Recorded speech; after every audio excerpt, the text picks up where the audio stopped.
মধ্যে আজকে 15 দিন একটা মুরগ দই আইনা দেখে আপনাদের 15 দিনের মুরগ। আসসালামু আলাইকুম রিয়াজ মিয়া, কিতা অবস্থা বালানি? ওয়ালাইকুম আসসালাম, আছি আলহামদুলিল্লাহ ভাই ভালো। কিতা অবস্থা তোমার খামারের মুরগের? ভাই বেশি একটা ভালো না, কেন? হয় না খামার করতে অনেক সুজা, কিন্তু মাঝে মধ্যে নিতে হয় মাতার বিপদের বুঝা এই চালানো, সেই অবস্থা আমার ধরছে।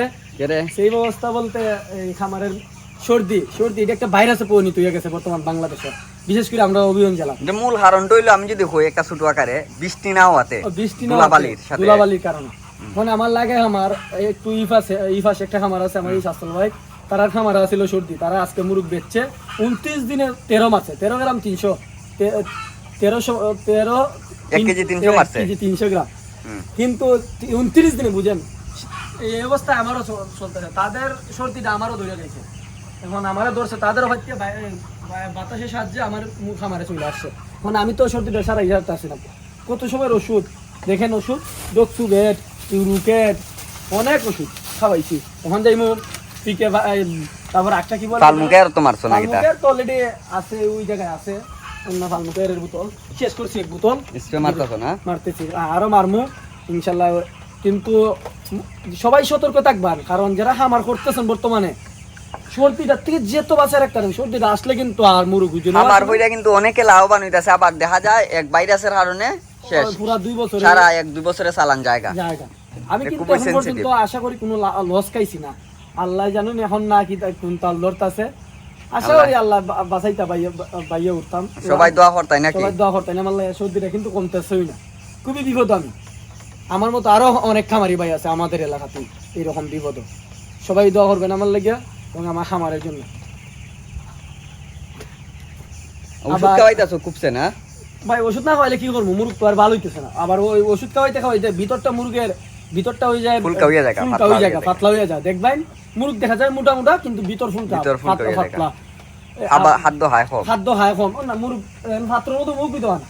কারণ আমার ডক্সুবেট আর এই বয়সে কি ইউরোকেট খাওয়ানি যোগ্য না, 20 দিনে পরে ইউরোকেট খাওয়ানি, কিন্তু বাধ্যই হাওয়াই লাগতেছে ইউরোকেট, ডক্সুবেট, পালমুকেয়ার সব কিছু করতেছি, কিন্তু আমার মনে ভালোই নাই যায়, কিন্তু ভালো তো হইতেছে না। এখন আনতে হবে গিয়ে আরো ওষুধ, আর যাইমো এখন খাদ্য আনা যাইমো, খাদ্যের সাথে টিউটুলেক্স কয় এটা সর্দির শেষ চিকিৎসা, সর্দির জন্য শেষ চিকিৎসা।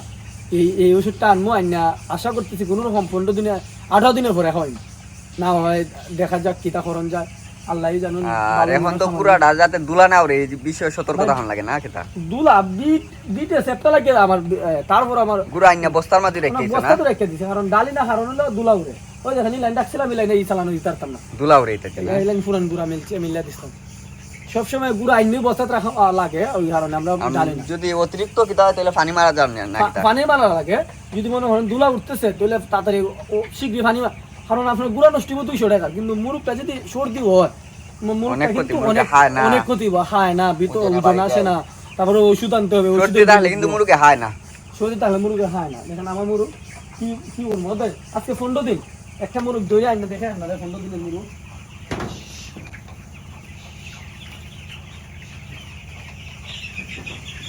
আজকে দেখুন 15 দিনের মুরগ, 15 দিনের মুরগ আধা কেজি হওয়ার কথা না, আধা কেজি আমি চিন্তা করি 300 গ্রাম নিয়ে আসে, এটা 300 গ্রাম হইতো না, 300 গ্রামও নাই, খায় না তো মুরগ আসবে করতে টুনা খানি নি। ওয়াও, সে একটা জাম দিছে।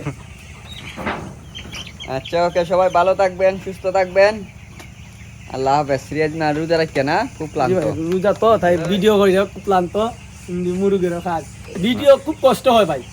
আশা করি আমরা সবাই সাপোর্ট করবেন, আমরা নতুন আসি খামারের ভিডিও নিয়ে, একটা নতুন ঘরে আমার ভাই বানাইতেছে খামার, এই ঘরটা নিয়ে আমরা আসবো, আশা করি টোটালি ভিডিও দেখা করো যায় কয় ফুট ঘর, ভিডিওটা নিয়ে আমরা অতি শীঘ্রই আসবো আপনাদের মধ্যে ইনশাল্লাহ। আমাদের সবাই দোয়া করবেন। আল্লাহ হাফেজ। আল্লাহ হাফেজ।